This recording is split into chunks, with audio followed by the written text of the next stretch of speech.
गावामध्ये महिलेची रस्त्यावर प्रसूती प्रकरणामध्ये आता प्राथमिक आरोग्य केंद्रातील दोघांचं निलंबन करण्यात आलेलं आहे। साम टीव्हीच्या दणक्यानंतर ही कारवाई करण्यात आली आहे।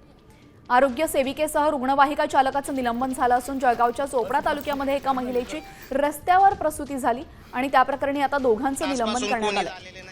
साम टीव्हीने ही बातमी दाखवली होती। साम टीव्हीच्या दणक्यानंतर आता प्रशासन खडबडून जागं झालं असून वैजापुरातील प्राथमिक आरोग्य केंद्राच्या आरोग्य सेविकेसह रुग्णवाहिका चालक या दोघांवरही निलंबनाची कारवाई करण्यात आलेली आहे।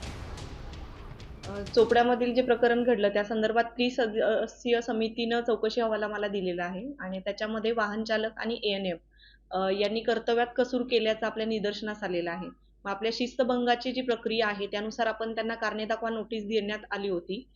वाहन चालक जे आहेत ते कंत्राटी आहेत, रोजंदारीवरचे आहेत, त्यामुळे त्यांना कामावरून आपण कमी करत आहोत आणि ज्या एएनएम आहेत त्यांना आपण आता निलंबित करण्याची कारवाई प्रस्तावित केलेली आहे। आज त्या निलंबित होऊन जातील।